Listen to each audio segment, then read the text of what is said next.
Hi friends, இன்னைக்கு ருத்திகாவோட பர்த்டேங்க. இன்னைக்கு ஒரு சூப்பரான விஷயத்தை பாப்பா பண்ண போறாங்க. ஆமாங்க, ரைமிங் காம்படிஷன் ருத்திகாவோட ஸ்கூல்ல. சோ பாப்பாவுக்கு வந்து பாத்தீங்கன்னா இந்தியன் பிளாக் தீம்லயே வந்து பாத்தீங்கன்னா ட்ரெஸ் எல்லாம் ரெடி பண்ணிருக்கோம். சோ அதுக்கு முன்னாடி பாப்பாவுக்கு சிம்பிளா கியூட்டா ஒரு மேக்கப் ரீதா அழகா போட்டு விட்டுட்டு இருக்காங்க. குழந்தைங்களுக்காக பிரத்யேகமா தயாரிக்கப்பட்ட மேக்கப் கிட் தான் ருத்திகா பாப்பாவுக்காக வாங்கி வச்சிருக்கோம். நிறைய பேர் கமெண்ட்ல சொல்லிருக்காங்க, கண்ட கண்ட மேக்கப்லாம் போடாதீங்க அப்படின்னு சொல்லி. ஆமாங்க, இப்ப நான் காட்டுறேன் பாத்தீங்களா மேக்கப் கிட். இத பத்தி நான் சொல்றதை விட நீங்களே தெரிஞ்சுக்கலாம். இதோட லிங்க் வந்து பாத்தீங்கன்னா நம்மளோட வியூ போர்டல்ல கொடுத்திருக்கேன். மறக்காம செக் பண்ணி பாருங்க. உள்ள போய் பாத்தீங்கன்னா குழந்தைங்களுக்கு வாங்கலாமா வேண்டாமா அப்படின்னு சொல்லி உங்களுக்கே தோணும். கண்டிப்பா நீங்க வாங்கிடுவீங்க. ஓகே, ருத்திகா பாப்பா இப்ப இந்தியன் பிளாக் ட்ரெஸ்ல வந்துட்டா பாப்பா கியூட்டா இருக்கல. அது மட்டும் இல்லங்க, ஹேர் அக்சஸரீஸ், கைக்கு பேண்ட், கழுத்துக்கு எல்லாமே வந்து பாத்தீங்கன்னா ஒரே மாதிரி தீம்ல தான் வாங்கியிருக்கோம். தனித்தனியா இதுக்காகவே டைம் ஸ்பெண்ட் பண்ணி எல்லா பொருளுமே பாப்பாவுக்காக வாங்கிட்டு வந்தோம். அது இல்லாம ருத்திகா இன்னைக்கு ரைமிங் காம்படிஷனுக்கு பிராக்டிஸ் பண்ணிட்டு இருக்கா. ரீதா வந்து கடந்த 4 நாளாவே ருத்திகா பாப்பாவுக்கு பிராக்டிஸ் கொடுத்துட்டு இருந்தாங்க. ருத்திகா ஸ்கூல்லயுமே குழந்தைங்களோட திறனை மேம்படுத்துறதுக்காக நிறைய காம்படிஷன் எல்லாம் வச்சிட்டு இருக்காங்க.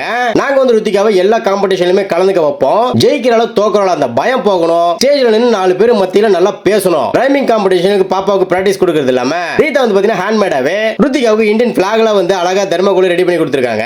இப்போ ருத்திகா பாருங்க ரைமிங் காம்படிஷன்ல கலந்துக்கிறதுக்காக நல்ல ரைம்ஸ் எல்லாம் சொல்லிட்டு இருக்கா. பாருங்க, அவ்வளவு சந்தோஷமா ஆனந்தமா சொல்லிட்டு இருக்கா. பாப்பா இந்த மாதிரி பேசும்போது எங்களுக்கு ரொம்ப சந்தோஷமா இருக்கு. சும்மா ரைம்ஸ் சொன்னா பத்தாது சாமி, அதோட அர்த்தங்களை தெரிஞ்சுக்கிட்டு பேசணும். பாடி லாங்குவேஜ் கூடவே இருக்கணும் அப்படின்னு சொல்லி கொடுத்துட்டாங்க. பாப்பா வந்து பாத்தீங்கன்னா அவ்வளவு கியூட்டா பாடி லாங்குவேஜ் பண்ணிக்கிட்டு ரைம்ஸ் அழகா சொல்லிட்டு இருக்கா. ஓகே, எனக்கு பாப்பா பாடி லாங்குவேஜ் பண்ணிட்டு ரைம் சொல்ற விஷயம் உங்களுக்கு பிடிச்சிருந்தா மறக்காம இந்த வீடியோக்கு ஒரு லைக்கை தட்டி விட்டுருங்க. ருத்திகா பாப்பாவுக்கு பிறந்தநாள் வாழ்த்துக்கள் சொன்ன அனைவருக்குமே ரொம்ப ரொம்ப நன்றிங்க. Okay, by.